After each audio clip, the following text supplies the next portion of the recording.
I'm Jim Forstner, the CEO of Emory Hillendale, Emory Decatur, and Emory Long-Term Acute Care Hospitals.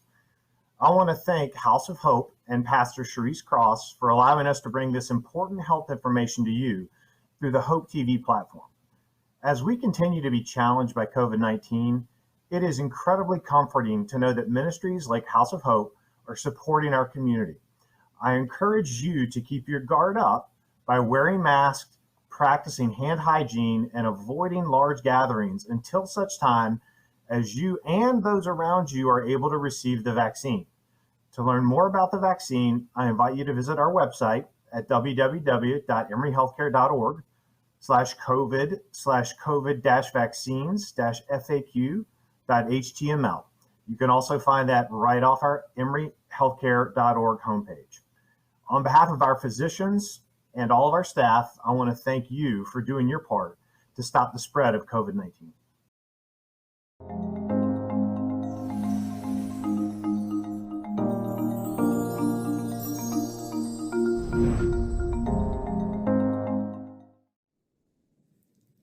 Hello, welcome to Hope TV. I'm Kawanda Green, and this is Surviving and Thriving in a Pandemic. Thank you so much for joining us. Actually, welcome back. Last week, we talked to Dr. Andrea Dabney, an OBGYN at Emory Healthcare. We talked to her about women's health. And this week, we're going to talk about women's health. We talked about pap smears and women's cycles last week, and we really got into it. So I recommend you go back and watch part 1. Part 2, today we're going to talk about fibroids and menopause and among other things, but we're going to dive into it. So we're going to get right into it because Dr. Dabney has so much great information for us. Dr. Dabney, welcome to the show. Welcome back to the show, actually. Thank you. Thank you for having me back. It's a good to be here. Yeah, thank you so much. Just like I said, last week we talked about the pap smear and our cycles, and we ended off talking about the heavy bleeding. And what I've heard when when they bleed a lot, that fibroids might be an issue. Can we talk about that? Absolutely. That's a great question. Fibroids happen to be one of the most common uterine masses.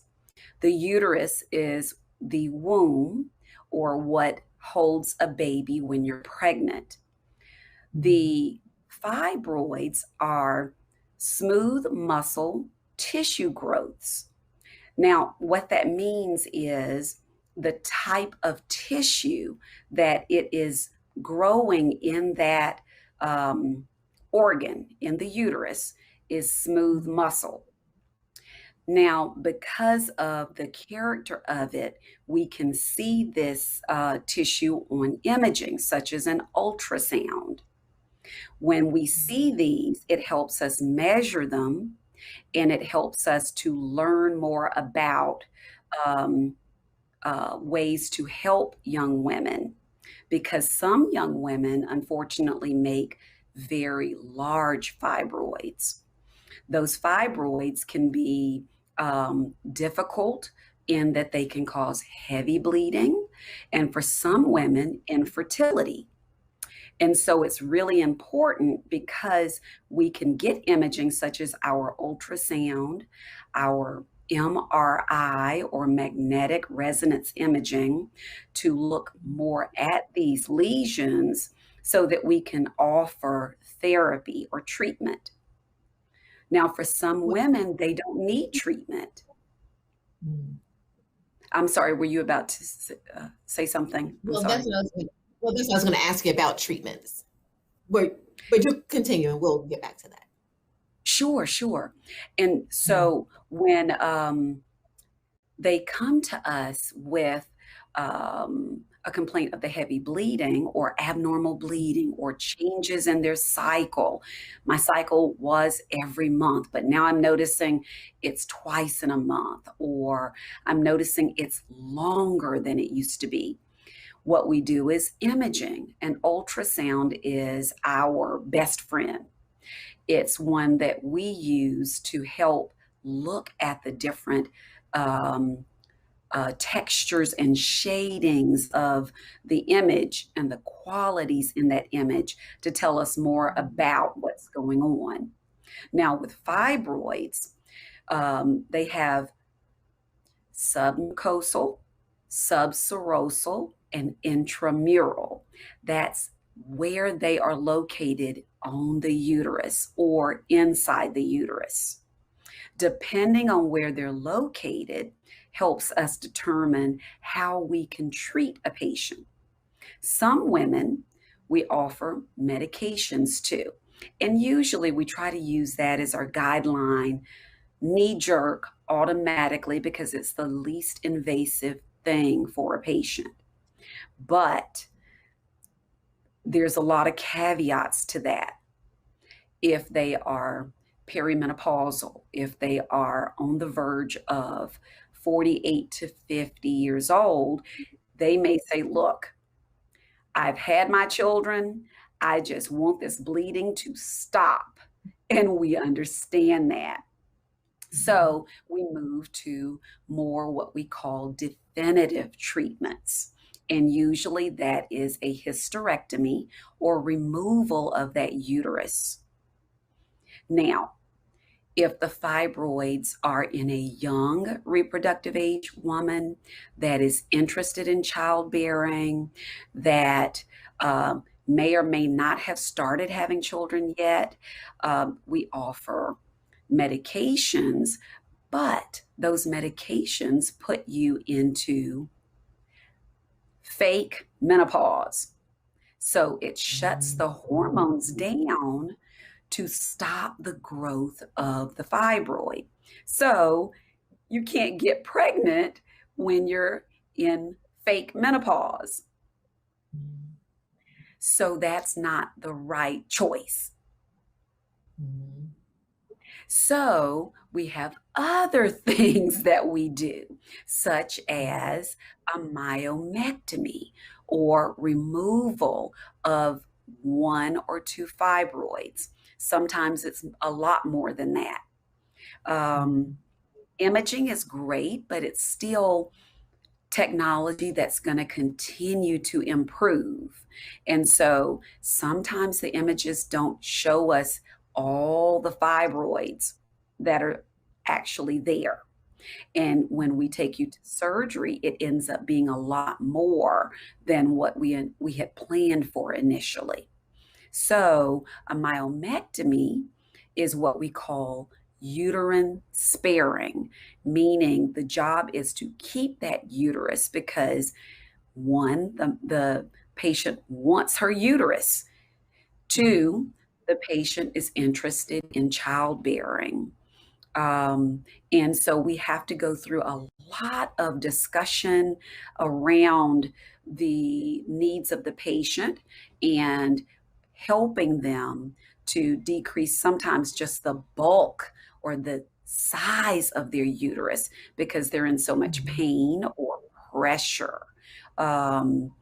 Or the bleeding is so bad that we're using these measures to try to help with that. Dr. Dabney, why are fibroids so high in African American women? I will win the Nobel Peace Prize if I figure that one out. We are working so hard, but study-wise, we need more money funding to do more research. There are a lot of women's issues that don't get the deserved funding to learn more so that we can do better. But it's slowly getting better. We're making ground in it. I so wish I knew the magic bullet to fibroids because you are so right. It is what a large majority of my young women that have them are African American. and they can be so difficult. So we've got to figure that one out. We just don't know the answer yet. One of my girlfriends, she has them, and her bleeding is just, when she was telling me about it, it was just unreal. Like I couldn't imagine it.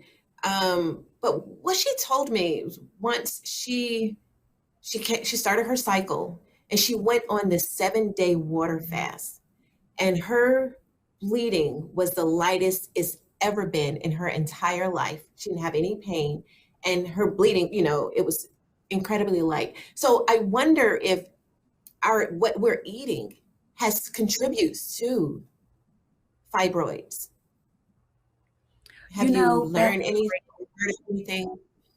Mm. the thing is, anecdotally, I have had many of my young women tell me when they change their diet, their Mm. bleeding improves significantly. Some of them have become vegan or Mm. vegetarian, and the changes in the diet they attribute it to. I can never Mm. say that that is not the case, because a healthier Right. diet overall is going to make a healthier person. Now, Mm. the key is to figure out the link between what in the diet is actually the Mm. culprit. I would love to know which food, which protein, which um, fast Sugar. food restaurant, yes, Mhm. which sugar, Mhm. is doing this, because there is something there. When women change their diets, I do Mhm. see improvements in bleeding. I do see decreases in the size of their fibroids as we follow them over time. For some young women, they'll tell me, Dr. Dabney, I don't want those hormones. I don't want to use any of those old hormones and add nothing Mhm. extra to my body. And I Mhm. understand. But you're right. Mhm. There is something to the diet, and technology is going to get there, but we've got to get Mhm. that funding. So that's going to be Mhm. key. It would be so awesome if, like, maybe some of your patients or, a group of women would just wean out a few things at a time so they can start eliminating and they can get more information and they can share it with other women. That could benefit a lot of women. I think that would be a great idea. I think that's a great idea. Um, what happens usually is human nature. The Mm. things we cut out are those things that we enjoyed for different reasons, comfort foods, um, Mhm. things that we're drawn to because they can become easily addictive, like the fried foods. And so it's hard to do something like that and sustain it. Mhm. We were talking about our last segment. We were talking about menopause. You mentioned perimenopause. I think there was three that you mentioned. Where were the other two? Perimenopause, postmenopause, and I guess And then the reproductive age. So that's okay. our premenopausal women.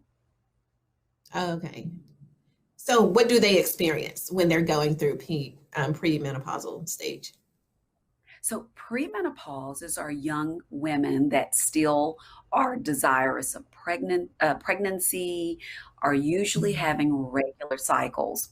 Perimenopause may be what we were just ending on. Maybe that was it, Kawanda. Mhm. Mhm. It was. Perimenopause is our bodies are starting to transition into the change. So, for some women, and it's hormonal, again, just like when we begin menarche, our first cycle, the hormones have changed. Well, now we have exhausted a lot of the eggs we talked about that were in the ovaries. Mhm. And so we're not getting the signals that we need to continue to have these cycles anymore. So as we lose the signals to our brain, it goes to our uterus and we start having longer cycles. So you can have a 14-day cycle and then skip a month. You can have a 3-week cycle and then skip a month. Oh, it can be really tough. Some women stop bleeding and never bleed again. Some women have these heavier, longer cycles until 1 month they just don't bleed. They just drop a cycle. And then the cycle starts again. 1 month it'll be 7 days, the next month it'll be 14 days, the next month it'll be 21 days, and then the next month they'll drop a cycle. And they'll do that for a year or two. As their bodies are changing, they're losing the hormonal signal to have a cycle. And so the body doesn't know what to do with it. And it tries to figure out where to bleed, when to bleed. And so it can bleed all the time. And then all of a sudden there's no more lining left to bleed. And it's very thin and you just don't bleed. So you drop a cycle. And so perimenopause is this really crazy time where the cycles can be ridiculous, up and down, up and down. And some women don't tolerate that well. Most women wouldn't tolerate bleeding and bleeding and bleeding for weeks. I mean, that's just crazy. The ones that go through it, what I call gracefully, will slowly decrease their cycles until they go to no cycle. They'll skip one. Then all of a sudden, they'll skip 2 to 3 months. They may have another cycle, then they skip 4 to 6 months. Then all of a sudden, they don't have a cycle and they don't remember when they had the last one. That's what happened to me. Love it. Love it. And so that's really my graceful patient. And those wonderful patients come in and they'll say, you know what? I haven't had a cycle. I haven't had a cycle and it's been a year. And then we start talking about how do you feel since you don't have those cycles? The hormonal changes, the drop in your hormone levels can make you feel horrible for some women. Some women have what we call flushing. Just all of a sudden, they'll feel heat and they'll feel just like they've got to rip their clothes off. Hot flash. You called it flushing. What is that? Why is that called flushing? That's a medical term that we use, but it is the hot flash. Okay. And call them warm moment. Call them warm moment. Some women will have decreased libido. Their sex drive just drops. Women don't make but a small amount of testosterone anyway. So changes in that level really can affect them tremendously. They will lose the desire to have intercourse, the desire to snuggle up with their significant other, and it's simply because those hormones have changed.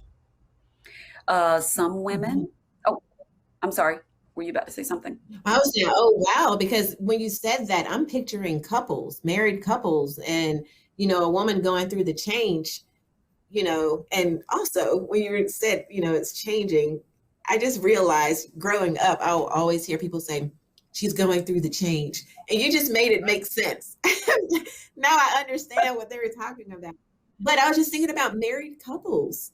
You know, if a wife is experiencing that, like it's not really, you know, something she can help.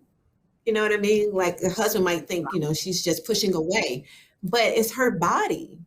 So what does she need to do? Because that's, I don't know, that's kind of scary.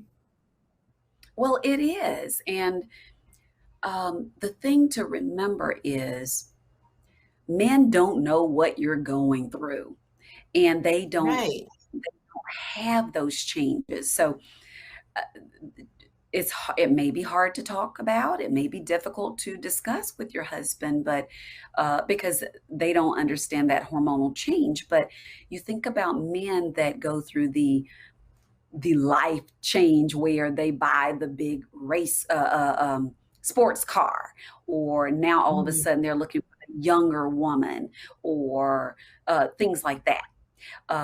That's the first things that came to my mind. I'm sorry, but No, you're right. they don't see it the same. What we have to do is I have an open and honest discussion with the patient about what we can offer. And usually it means adding hormones back into their body so that they can gradually transition through the change. The hormones that your body made are dropping sharply in the first couple of years of menopause. So you experience other things like vaginal dryness. We talked about decreased libido. You also experience mood swings, and it can be very hard. You may not even realize you're going through it, but your family does. And so you're just not as, your hormones aren't stable. They're going up and down, up and down. And so your mood is doing the same thing. And that can be hard on you. Sometimes women can use natural remedies, and they will try some of the over the counter medications first. The thing is, you always want to discuss these, even these over the counter medications with your physician, because the hormones that they will change may not be all of the hormones you need to protect your lining.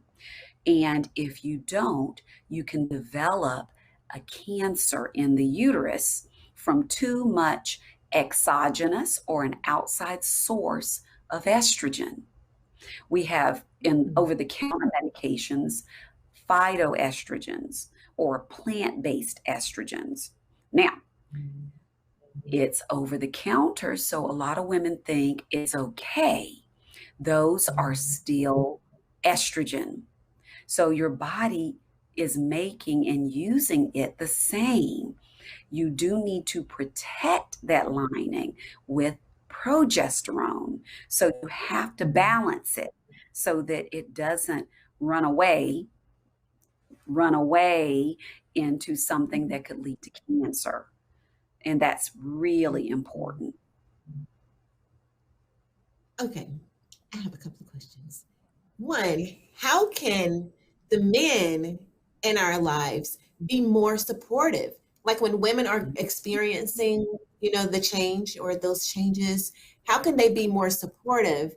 And also, after you answer that, what can women do about the dryness? Is there anything they can do naturally, about the dryness? We can talk about it. We can get with the men first, and then we'll talk about the dryness. Because I'm sure they want to know Sure. about it. Great questions. Now, with men, the biggest thing they have to understand is we don't always recognize everything for what it is. We may not know that we're going through mood shifts. Being open and honest, just like when we have our spiritual retreats and we sit down together and we talk to each other and we are open about how we feel and what things drive or negate me being more cozy with you. For instance, women are so stressed by all the different things we get pulled from that at the end of the day, you want to sit down, flop down, and just take a breath. Because you already know there are going to be a million things just running through your head, even when you sit down to take that break. The mood swings come from stressors as well. And if men can be more supportive, more, honey, I understand. Is there anything I can do? Can I rub your feet? Oh, that I wish I could write a prescription for massage, sitting down and just talking. It's so important because we don't get to do that enough.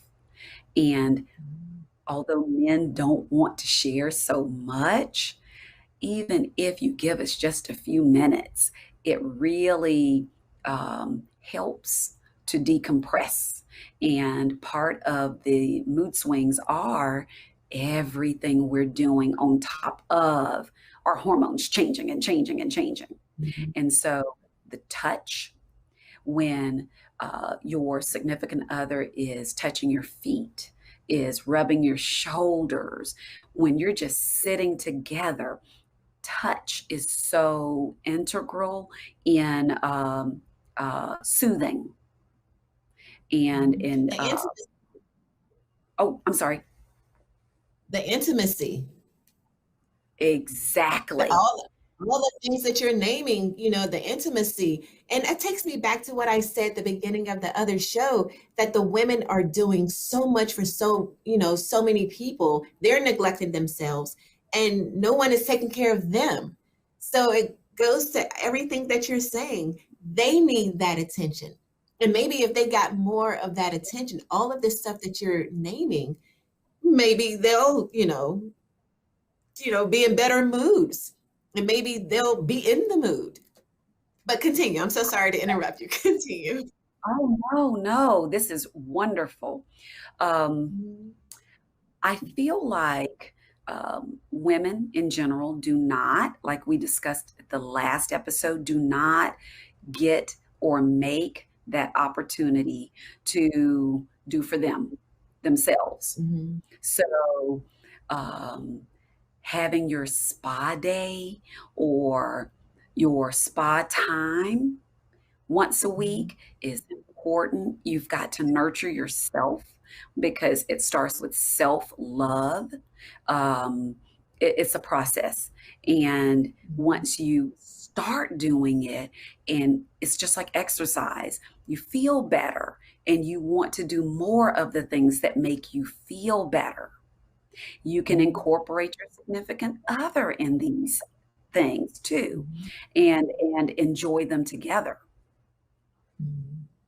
So, what can they do about dryness? Ah, now dryness is again lack of those hormones on that tissue.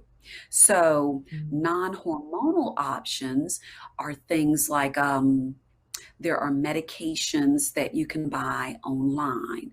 One in particular that I particularly like is Reverie. That Mhm. particular medication is hyaluronic acid.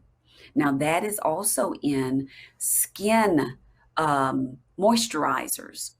It helps to Mhm. plump the tissue, it helps to soothe that tissue. And so, over time, that actual acid actually helps build that tissue up. So, that's a wonderful medication. Um, I tell my women often olive oil, extra virgin olive oil is okay. It's got great slip. It's usually in our cabinets. It is that's the right oil. Mhm. Coconut oil, the extra virgin coconut oil.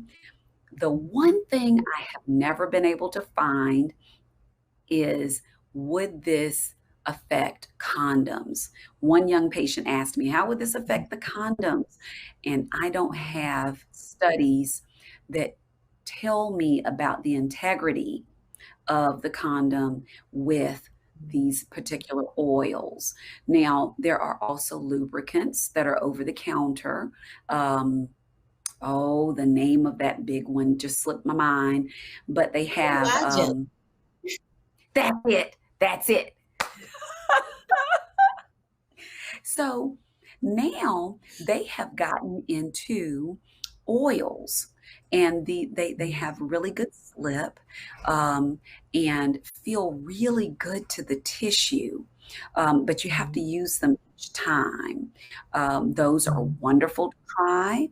Um, And you can be creative when you're using them. You don't have to say, hold on, baby, wait, wait, wait, wait, wait.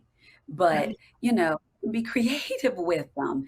And then you have to, your partner has to know too that as you age, it takes time for that intimacy to build as you're Mhm. moving to intercourse, and so that it's not painful because the tissue is drier. And so Mhm. hormonally we offer estrogen creams, estrogen tablets. There's even progesterone creams that you can put in the area. Those are not what we call systemic hormones. They act locally, directly on that tissue. So you don't get a lot of the systemic effect, you get almost none. And in doing so, you decrease that risk that women are worried about with breast cancers and cancers Mhm. in general from added hormones in their systems. And I've also heard mineral oil.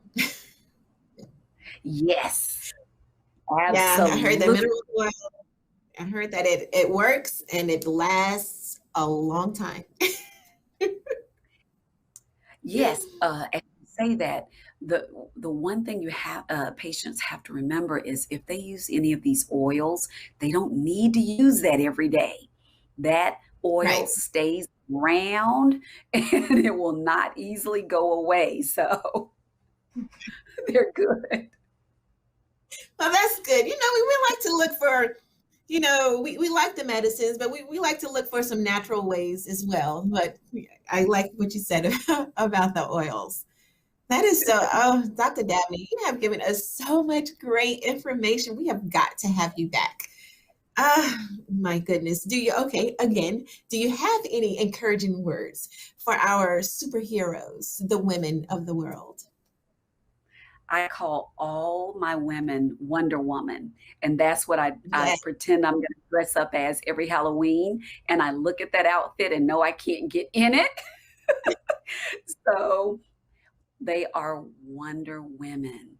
Just keep Mhm. doing what you're doing, but make sure you take time for you. I have had such Mhm. a ball talking to you today. This is wonderful. Thank you so much for having me. Thank you so much. Thank you again for being with us. And thank you for joining us again. Remember, a mother is one who does the work of many for free all day, every day. And we must take care of ourselves and look out for our mothers, our sisters, our aunts, our great aunts, because there are people who are doing that and they're neglecting their own health. We can step in and make sure they're taking care of themselves. So be that person to step in and take care of your mom, your aunt, your sister, your cousin, your friend. And also, mothers, women, we love you. We appreciate you. We need you. Always remember, if you have health, you have hope. And if you have hope, you have everything. Don't lose hope. See you next time.